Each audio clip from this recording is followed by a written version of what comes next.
Good afternoon, ladies and gentlemen. Myself, Loganathan Murthy, and with my colleague Subin Silvarajan, who is heading the operations department. I head the business excellence and strategic planning department for AlJazeera International Catering LLC, well known as JIC. JIC is a catering company based in Abu Dhabi, United Arab Emirates. It gives me a great pleasure and honor to be present here in this wonderful forum and be part of this 5th global benchmarking competition as well. We specialize in oilfield, industrial and outdoor food catering services. We cater to the needs of major clients from oilfield sector, construction companies, labor camps and various other sectors in the region of UAE. We offer turnkey catering solutions with inclusions of housekeeping and laundry services, which enable our clients to relax and enjoy while we take care of their hospitality needs. Today, we will share as to how benchmarking process turned into an organizational culture of JIC, as to how benchmarking helped us to innovate award-winning best practices which enabled us to for our betterment and enhanced our organizational excellence. We are the proud winners of 2014 and 2015 editions of the International Best Practices Competition. Our presentation today will cover 6 core aspects in detail. First, starting with JIC's vision of benchmarking. Second, our leadership commitment and practices towards benchmarking. Third, the depth of benchmarking in JIC. Fourth, the type of benchmarking which is being practiced in JIC. Fifth, the approach we use for performing our benchmarking. And finally, the results and benefits which we gain through implementation of benchmarking. We have created a quick brief video of the same and we hope you will enjoy it while we enjoy doing the same. Okay. We have the videos. Thanks, journey, the path is accompanied with challenges, but we shouldn't stop there. Let's aim to achieve perfection by chasing excellence. At AlJazeera International Catering, we believe in setting new standards and identifying best practices from various industries to ensure continual improvement and organisational excellence. The intensity of our people's passion for innovation forms a culture that's not typical and not very easy to emulate. We start with good ideas from lots of sources. We discuss them and turn promising concepts into real products, services and business models. Our highly experienced innovators try to answer what is perhaps the most fundamental question of all. What's our mantra for consistent innovation? It's benchmarking. It all starts with JIC's vision to be a market leader in the hospitality industry. When we benchmark, we identify and nurture best practices from various industries and individuals across the world and modify it to suit our business. We set new standards and work with it until it extracts pure excellence from us. Right from the boardroom to the basement, JIC's teams are all on board with their clear vision for striving for organisational and personal excellence and innovation through benchmarking. Today, it's an inseparable part of our culture. Our benchmarking varies from performance benchmarking, best practices benchmarking, to informal benchmarking. The top leadership at JIC initiate benchmarking projects and guide teams towards achieving their desired goals. JIC ensures complete confidentiality of the data exchanged by adhering to our Code of Ethics and our confidentiality agreement. Updated industry trends, a strong connection with the sector, leading conversations through management, and specialised forums like Coffee with the MD translate onto our leadership chairing excellence projects that create surprising innovation. Clear objectives are defined, projects are identified specifically to teams, and the desired outcome are made clear at the onset. Staff were given access to benchmarking portals like bpir.com and trainings in the trade benchmarking methodology were provided.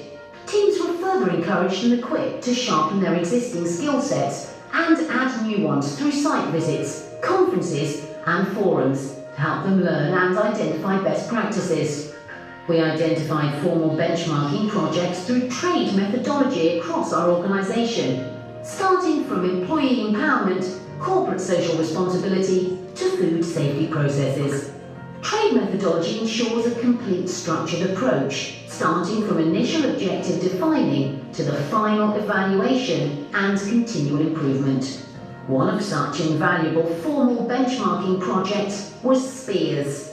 We aim to improve employee empowerment and organisational excellence. This paved to the birth of SPEARS, an award-winning best practice.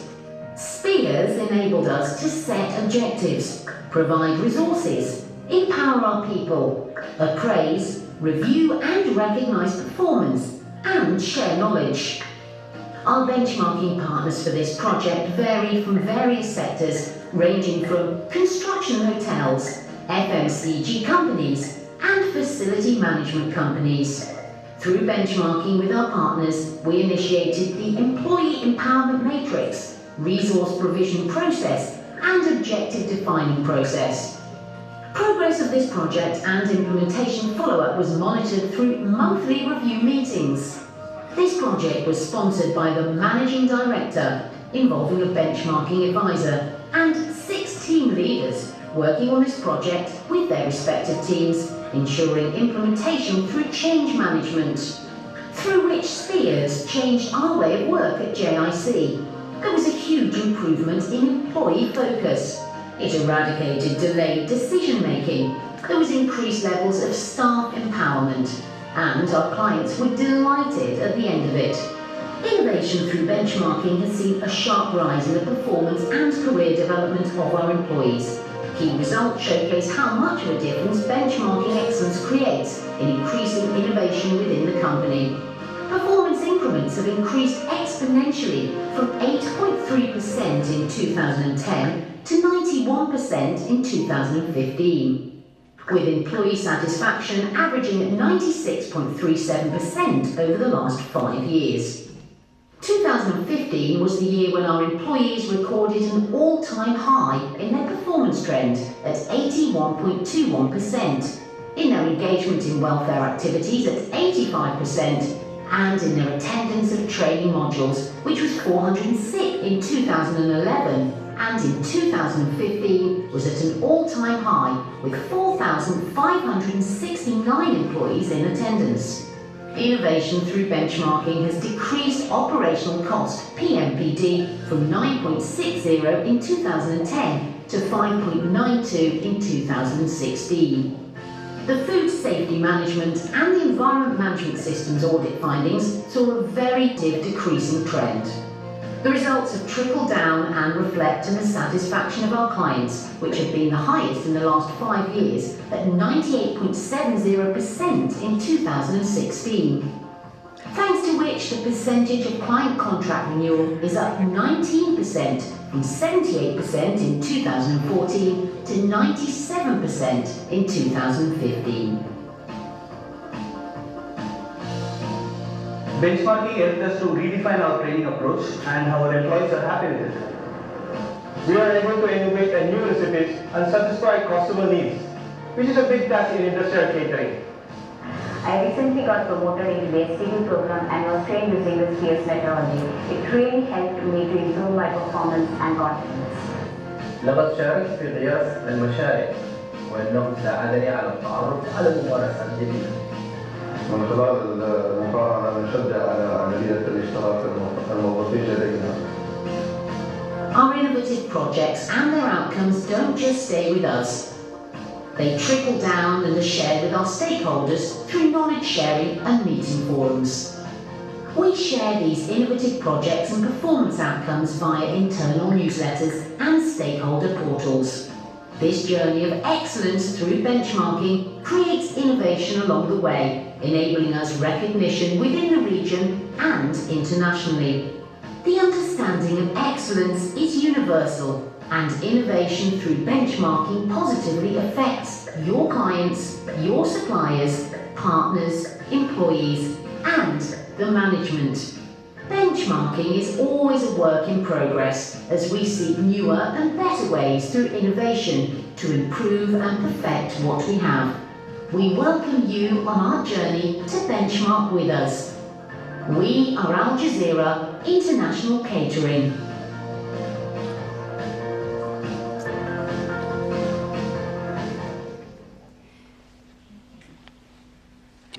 Still got time left. Okay, you finished. Okay, big round of applause, please. Okay, can the speakers go onto the stage, please? Can we have the judges go to the stage? Very nice presentation. Thank you so much. You have a very ambitious vision to be a market leader in the hospitality industry, and I wish you well with that. Thank you. I'd like to know, of all your benchmarking partners, you had a nice variety there from across the two sectors. Tell us a little bit more about the best lessons learned and the impact those had on your organization. Yeah. In fact, when we wanted to benchmark, we didn't look for only product. We were not specific about just learning from our own benchmark. We were actually looking for learning from various, like wherever the best practice productivity process. So, like we also crossing related for industry, for construction, facility management companies, and hotels as well. And which we were able to learn about their, like how they are able to interlink their goals, like the organizational goals, towards their individual goals. And also one more thing which we were able to learn the performance monitoring, like productivity monitoring. Like for example, we benchmarked with LSE, construction companies, and they were how they are the productivity process. Basically, they also do the, though it is not directly related to our kind of business, but the concept was simple. They also purchase raw materials and they do the production, and it is directly related to the employee productivity. So we also tried benchmarking what we can learn from them, and then we also adapted a kind of a matrix for us, the productivity matrix, and which we incorporated in our best practice. That is one example. And from hotel, we were able to benchmark and we learned about their food safety practices, like how they are implementing, like when it comes to food safety and health and safety, what they are doing. So what we can do as a catering company. We incorporated certain things, and through which our audit findings in the food safety management system came down. And also one of which was also the employee engagement. Like we did a benchmarking with cement mix, Transgulf cement mix company. We want, like their employees, they had a good activities on the employee engagement. So we also adapted certain practices from them, and then we incorporated into our space methodology. So these were various areas that individually we took, like various different practices, and then incorporated into a separate own unique best practice. That's a thing. I enjoyed your presentation very much. Thank you. Beautifully presented. Thank you. Congratulations. Excellent. I just wanted to concentrate and ask a question about the about employees. There was a couple of points made in the film that employees are much more empowered and also more satisfied. I just wonder how you're measuring that, how you're benchmarking both internally and externally, please. Very good. In fact, on the employee empowerment, I would like to, like when we did the, initially we were having a lot of problems with our, the decisions were getting delayed. Like for example, a waiter in the customer service center, if he has a problem, to resolve the customer complaint, it takes time because he has to go, he can't take the decision quickly, so he has to go approach the supervisor or his manager. So this was a problem. And then we looked about practices, how we can better this. So then we also, when we also came about a decision-making matrix. So we thought we'll incorporate that for our unique thing, and then we created an employee decision matrix, which we embed each position of the employee with a certain responsibilities and their empowerment. For example, a waiter, to a certain level, he can take some quick decisions, so which can resolve the customer complaint at that moment itself. No need to go ask the supervisor or the manager. So he can take instant quick decision based on the matrix, which is much more easier for the customer. So through which the customer satisfaction also increased. Like we also conduct employee satisfaction surveys and customer satisfaction surveys. So after implementation of this, the satisfaction index has gone high, as we saw in the presentation. And sorry, specifically around empowerment, did you find it easy to measure how much more empowered your employees were specifically? Yes, we did. Like what we do is like we have a half-yearly employee satisfaction survey. So empowerment is also one of key questions. Though it was not projected, like there is also one key question in the employee satisfaction survey, and we have about 85% of employees rated on a very high. The reason one which we had in the June 2016, 85% of our employees felt that they have been really empowered to take quick decisions. Thank you for the presentation. Thank you so much. In the video, you presented some of the companies you benchmarked with like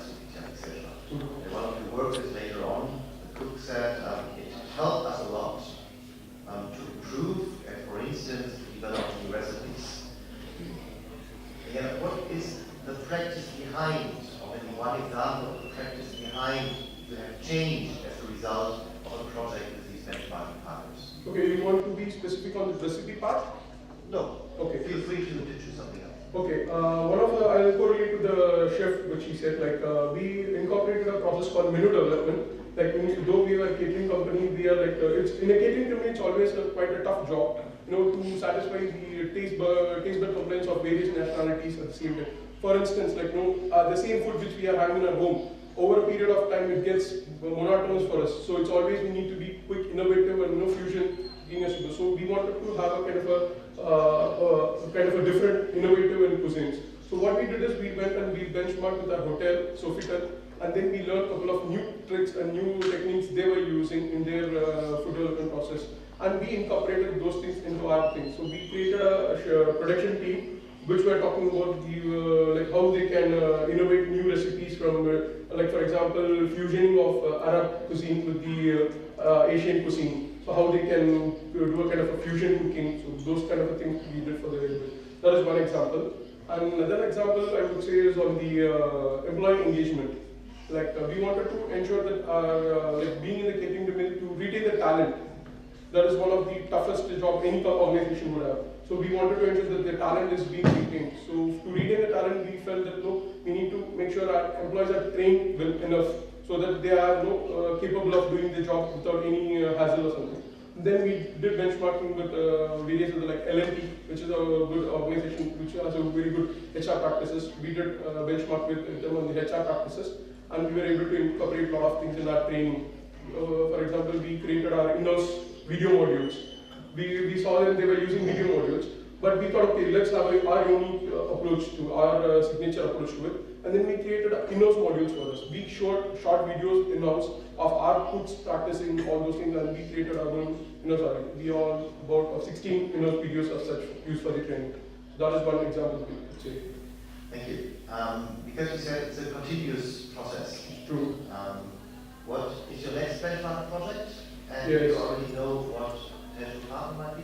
Yes, what we are looking for is in the supplier improvement, like now that we have reached a certain standard, we want our suppliers and the supply chain people also to basically improve, and we also can learn when we partner with them. So the next thing is on the supply management, how we can create an automated system, and also how we can use the existing technology, the digital technology for easing benchmarking. We are looking for a kind of a platform where we can have all the stakeholders meet together and share their knowledge and ideas so we can benchmark mutually. So that is the future plan which we have in place, which is on the platform. I have a question about the training. There's obviously a big increase in the amount of courses that your team have undertaken between the 2 years. Just wonder what sort of return on investment have you had from the training? Yes, it's a very good question. Like we have actually in fact got a lot of return of investments. Like one of the indicators which we showed on the client renewal. Like when we train our employees, the employees are geared enough to face the clients to ensure that the clients are all satisfied with their requirements, to meet their requirements, which in fact increase our customer satisfaction. And we also were able to reduce on the operational cost. We were able to reduce the wastage. That was the main factor, and because of which we will be able to meet the competitive. The market's getting more competitive, and we are able to sustain the market as well. So that's a kind of a return investment we should go through from training. I have a question about the training as well. It's often challenging to measure the impact that training has on the job. Can you tell us a little bit more about how you measured the difference that training did make? And yes. then again, building on the return on investment question. Very good. What we have in JIC is a kind of an individual objective process. Like what we have done is like organizational objectives there, and next the department level, and then that department is being further put down into the individual level. So as an individual who is working in the organization is being set with a certain level of individual objectives, and those objectives are being monitored on a daily basis. So basically, once an employee undergoes a training, that particular objective which is being for which he is being monitored has to be that is the performance will go. If it is going down, it will directly reflect on the training, the post-training basically. If he has undergone training and the performance is going down, so there is something which is related to the training. So we try to evaluate whether a retraining is required or not. So that is how we do the post-training evaluation of the process. And we also do counseling as part of it. Okay, thank you very much indeed. Big round of applause again, please. And again, a round of applause for the judges, please.